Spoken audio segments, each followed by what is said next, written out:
Welcome to SNAP, Survivors of Narcissistic and Abusive Personalities.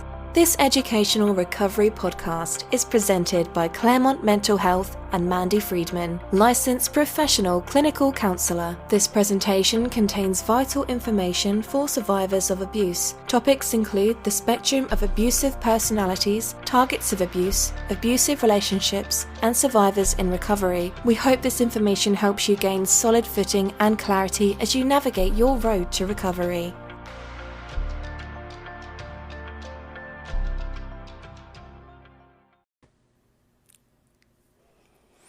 Hey guys, Mandy Friedman here, licensed professional clinical counselor and a clinically certified domestic violence counselor, and the creator of SNAP, Survivors of Narcissistic and Abusive Personalities, which is a recovery program for people who have experienced abuse at the hands of narcissists and psychopaths. Today we're going to talk about hoovering. I've noticed that since we're practicing social distancing, that there's been a little rise in hoovering, as a matter of fact. Don't forget that narcissists thrive on emotion and attention. And during a time of social distancing, they might be starving because they're not getting some of those needs met.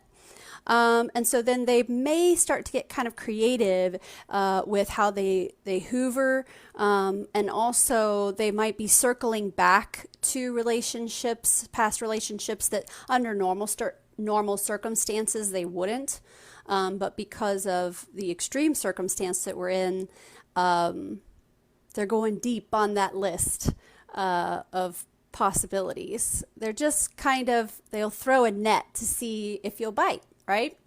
So that's what hoovering is. Hoovering is when narcissistic people, abusive or manipulative people try to suck you back into the relationship in some way. I'm sure a lot of you already know this, but just in case you didn't, in England they call vacuuming hoovering. So that's where it comes from, is it's sucking you back in like a vacuum. And so it's Hoover time these days, with lots of creative hoovering strategies and techniques being used. And so I thought it would be a good time to talk about this.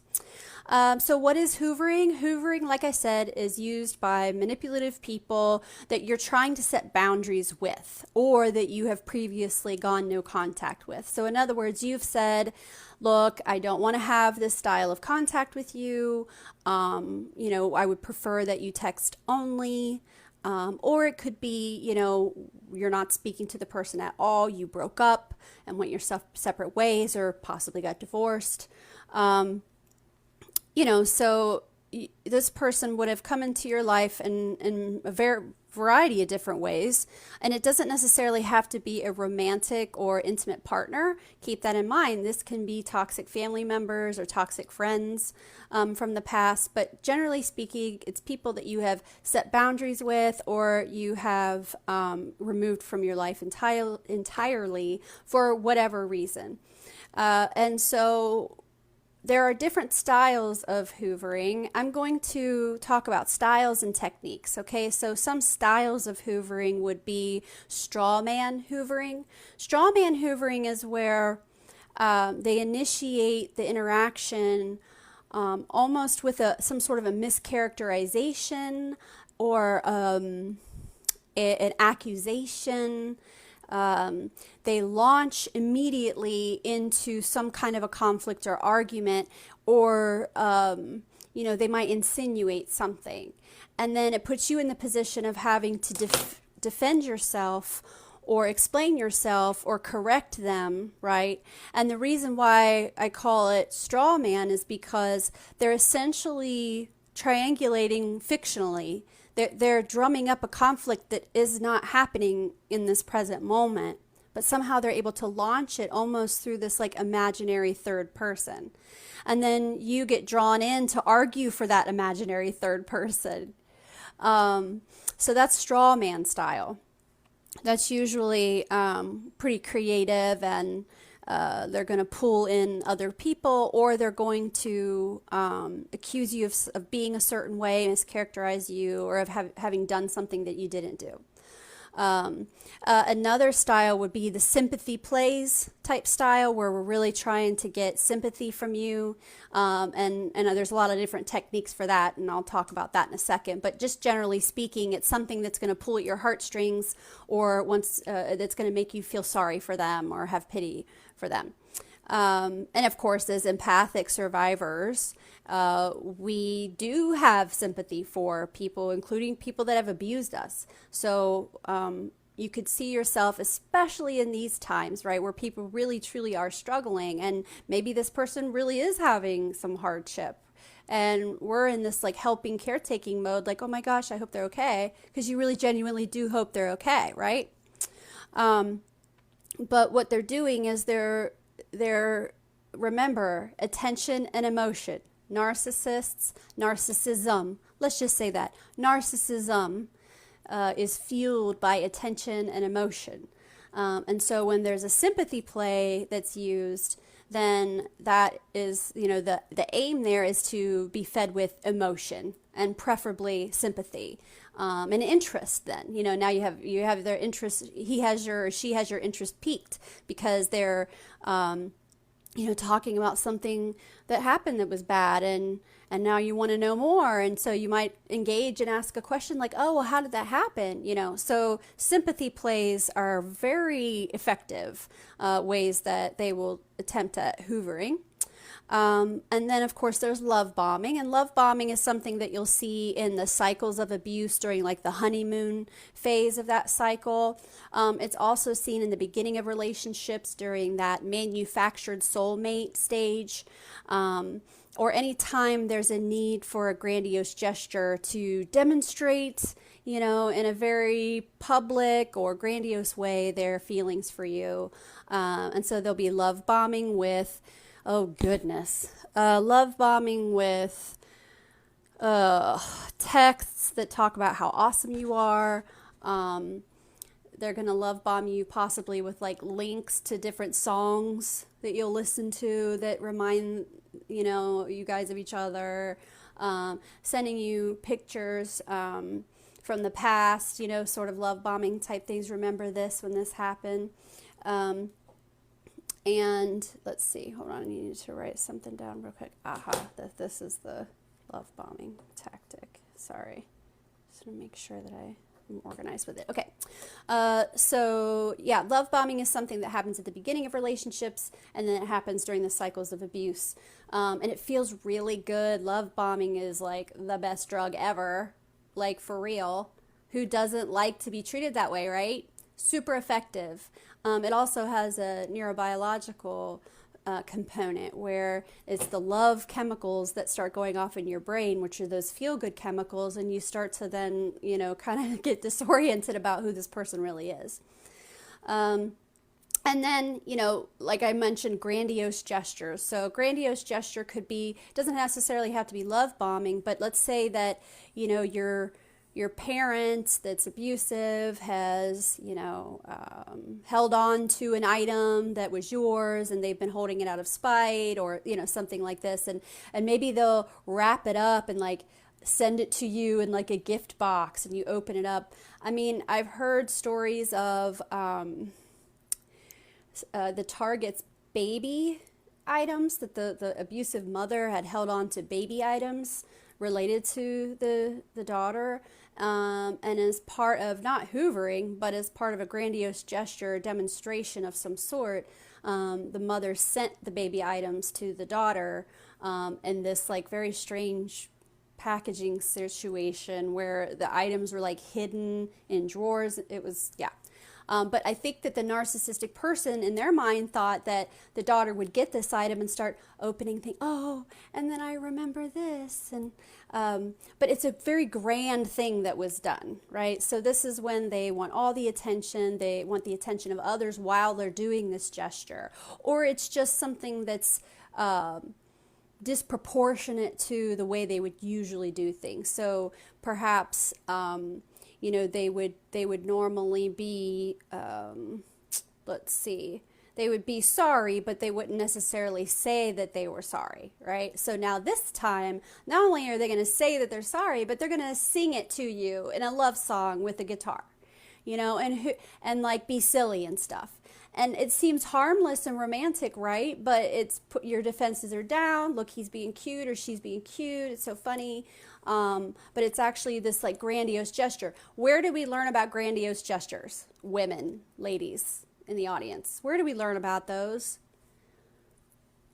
Movies and television. That's always what happens in these romantic comedies or romantic movies where, the guy's just gone too far, or he's been irresponsible, or he's dropped the ball, or something, and so then the woman like kicks him out and then, she says, you go get your shit together, basically.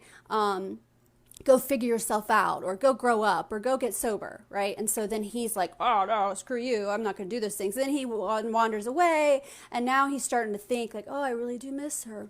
And, like he might try dating someone else in the movie, and she's just not nearly as awesome. And so he's like really missing her. And so what does he do? A grandiose gesture, right? With the boom box and the, flowers and all that kind of stuff. Well, when the media and art have been telling us for our entire lives that a grandiose gesture is a true demonstration of someone's feelings, then it's easy for us to buy into that. Like, wow, he actually wrote a song, or poems, things like that. So grandiose gestures are things that are just like kind of disproportionate, where we're going to blow it way up and make a big deal about it so that lots of people see it, So there's crafty techniques of hoovering. One would be the innocent plea. I just heard one recently, and it was, let's see, what was said.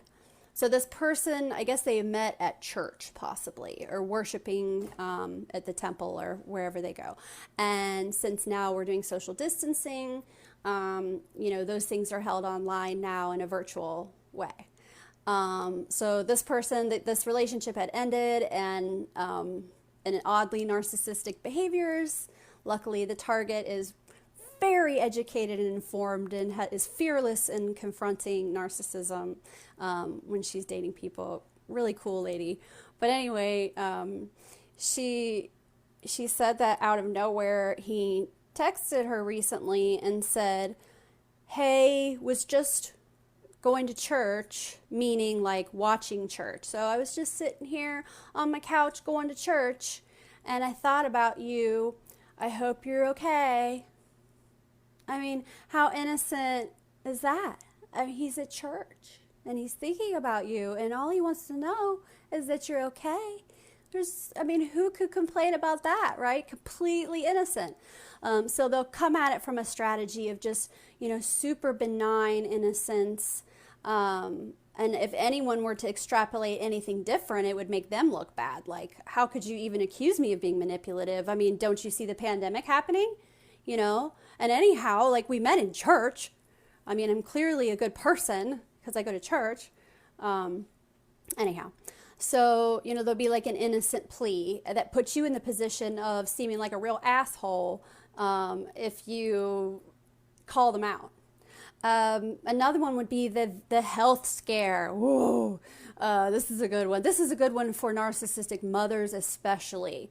But it could be a vague health scare. That's usually what the males will do, is like a vague health scare where they're just like, hey, I know we're not talking anymore. I know I'm not supposed to call you, but I just came back from the doctor and I'm just really scared. I don't know what to do with these feelings. And you're the person I thought of. So I understand if you don't respond. It's just I'm at a bottom and I need somebody to talk to. Well, we're fixers, savers, rescuers. We fancy ourselves to be like little mini therapists for people because we're generally good listeners.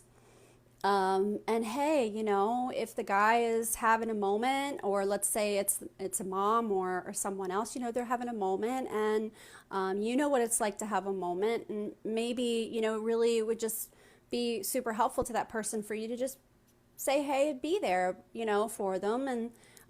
And perhaps this is even the bottom that you hoped they'd always hit, like maybe they're in the process of change, and wouldn't it be cool if you were like right there to help? right? So it'll be a vague or an explicit health scare. Here's one. I broke my leg. I can't walk. I need you to come get me to take me to the hospital. Well, why can't you call an ambulance? Because I don't want to pay for it. You know, I don't have insurance right now. I need somebody to just take me to the hospital. I swear to God, you can just drop me off there.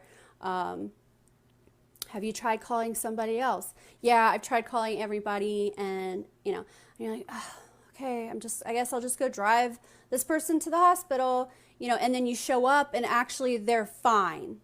Literally, true story. Fine, nothing. It was just, I had to get you here. I needed to get you face to face because I really need to talk to you about something. Basically, more hoovering, right? But they want to do their hoovering face to face. So they will scare you into interacting because you think it's some sort of like a health emergency. Another one would be to announce death, illness, or hardship of shared acquaintances. So, and right now people are having hardship, they're having illness, there's death happening, and everyone's scared, right? So it's those are some of the ones that I'm seeing right now would be just let you know that nobody in our family is sick and we're all doing well. Just letting you know. It could be, hey, I know that you and my grandmother were close. I want you to know that she has symptoms. So now you're like, oh no, his grandmother, I love her. She's in an at-risk category and she might have corona. Oh my gosh, what a wonderful lady. I hope she doesn't die. And then you're like, oh, tell her that I said, right? And then as it turns out, that's not actually what was even going on. Or maybe it was, but you're not a part of that scene anymore. Those aren't your people anymore. Not that you don't love grandma, but this isn't your life anymore. So yeah, they'll announce that someone that they know, that you knew, or perhaps a place that you used to go to together, isn't there anymore. They're shutting down, stuff like that, where they're just kind of sharing news of like negative style news. And it's almost like, that also seems innocent, like they're just keeping you informed. And then announcing a milestone. So, hey, I know we're not talking anymore, but I just wanted you to know that I just graduated college. So they like to do that. They like to let you know that they're doing great and they're accomplishing things. So they'll drop like little hints of their successes and things like that. And then there's the memory lane plea. I wrote down love bombing here because remember we talked about styles and techniques. So a style of love bombing is let's go down memory lane. So this is when they're going to send you, songs, pictures, or, just, type out memories of things you experienced together to walk down memory lane with you. And they're going to focus on a good time that they know that you enjoyed too. And in fact, when you read that, you're going to have the thought, yeah, that was nice. And so it's hard to resist. So what should you do when someone is hoovering? First is knowing what it is and how to identify it. And then second is now what? Okay, so the text has come in, the private message has come in, now what? Well, first and most important is the planned pause, meaning we're not going to respond or react. We're going to sit with this for a while before we do anything.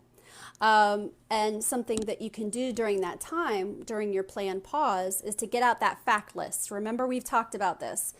A fact list or a fact sheet helps us in these exact moments. It helps solve that cognitive dissonance when we start to get like, oh, everything, yeah, they were bad, but look at them now. Maybe it's not that bad anymore, right? Or, maybe they've changed, or you just forget like the really bad stuff. Or maybe not even really bad stuff. It could just be facts that make your relationship impossible. Something like has 10 cats, I'm allergic to cats. Things like that. It doesn't have to necessarily be bad incidents that took place, although those are the most helpful. So you'll have that fact list of he hit me, he cheated on me, he stole from me, he called me a whore, and things like this. So you have your plan pause, you're going to get out that fact list, you're going to take a look at it, and then after that, now we're more in our logical, rational mind, okay? And then I would also tell someone who's on your team, tell someone, and it could be me, it could be a peer, right? It could be your therapist, but it would be someone who understands your situation and what's going on. And in this sense, it's almost like you would be contacting your sponsor, right? A little bit. So it's kind of like, hey, I just want you to know that he texted, I haven't texted back.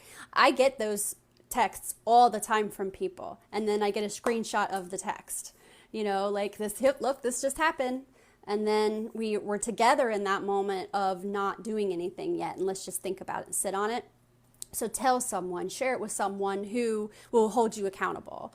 And then, of course, as we've talked about so many times, there's gray rock and there's no contact. No contact means you don't respond.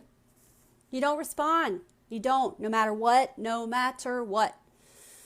I have $1 million check with your name on it. Still no.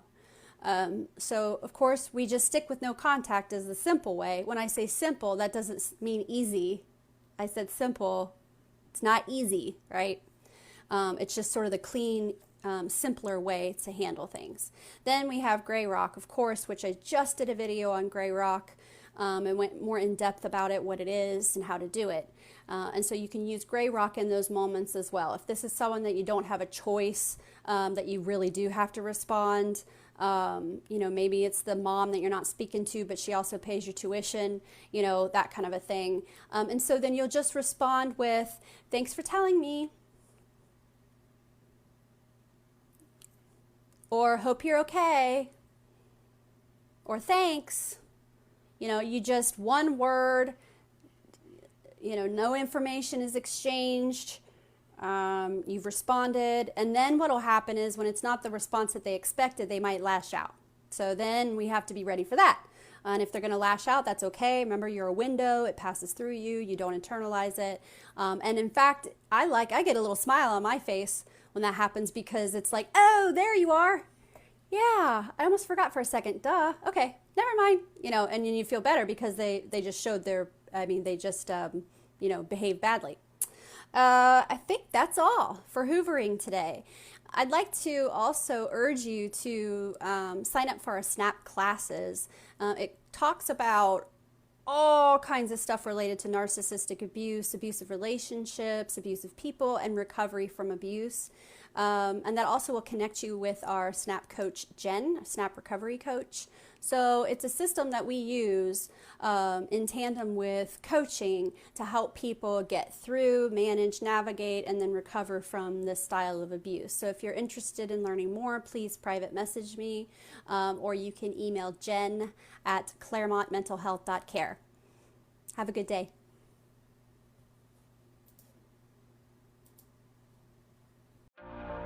If you like this podcast, subscribe and leave us a review.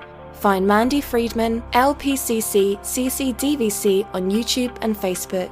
Join the SNAP Survivors of Narcissistic and Abusive Personalities Facebook group and follow us on Instagram @theofficialsnap. Thanks for listening.